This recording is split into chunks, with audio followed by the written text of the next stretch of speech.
आज एक problem discussion करने जा रहे हैं। जी लेवल पे अच्छा क्वेश्चन है। वर्क एनर्जी के कॉन्सेप्ट को यूज करके हम सवाल को डील करेंगे।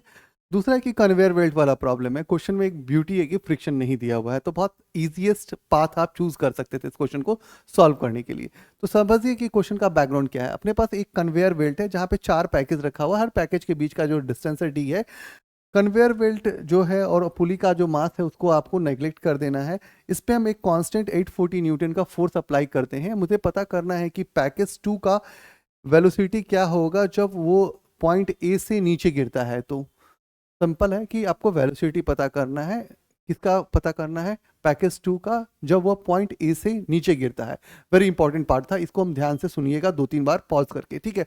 अब यदि आप इस सवाल को सॉल्व करने जा रहे हैं तो आपको सबसे पहले ब्यूटी क्या है कि हर एक ब्लॉक के बीच का जो गैप, ये डिस्टेंस इक्वल डिस्टेंस पे रखा गया है।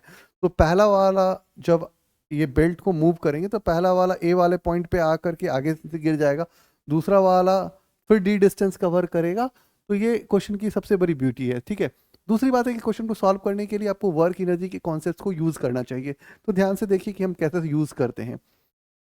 तो मेरे को पता है कि सिंपल सिटीज लेके चलते हैं। तो मुझे पता है कि इनिशियली वो रेस्ट में था, रेस्ट जीरो था और वेलोसिटी वैरी किया। मान लो कि वेलोसिटी वैरी किया जीरो से वी के बीच में, वेलोसिटी का चेंज जो हम लोग पढ़ रहे हैं। अब इनिशियली वर्क जो होता है वो क्या होता है? चेंज इन काइनेटिक एनर्जी होता है, लिख सकते हैं।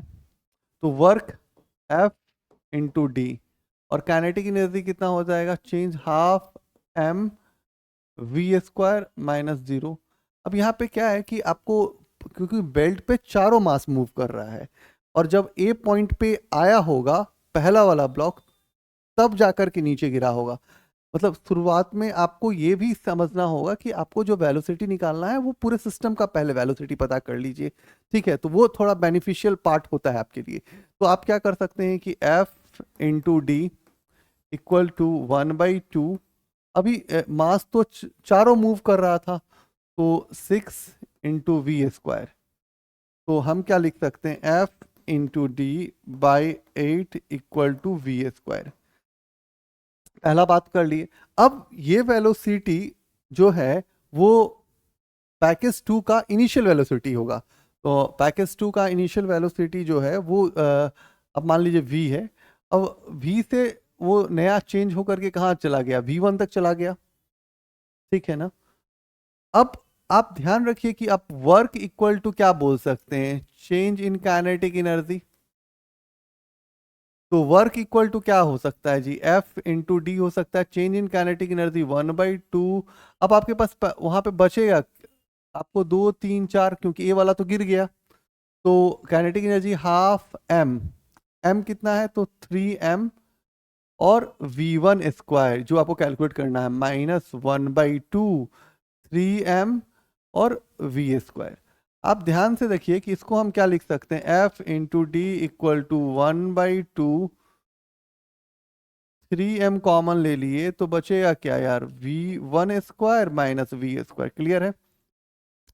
अब आप f इंटू डी लिखिए। f into D 1/2 into 3m, m कितना है? 4 है।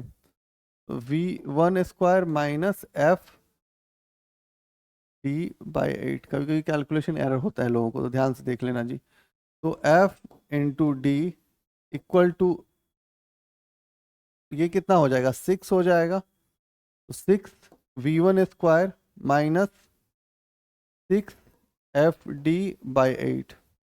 इसको इधर लेके आ जाइए। तो f into D plus 6 f into D by 8 equal to 6 v1²। अब कितना हो जाएगा? 14 एफ डी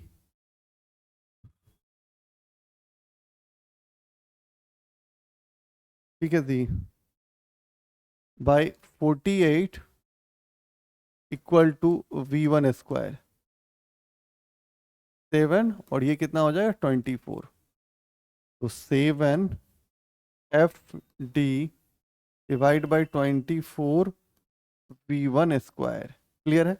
अब आप क्या लिख सकते हो, 7, फोर्स कितना लग रहा है 840 न्यूटन्स का, into 0.2 divide by 24 into V1 square. तो V1 इक्वल टू कितना हो जाएगा, रूट अंडर 49।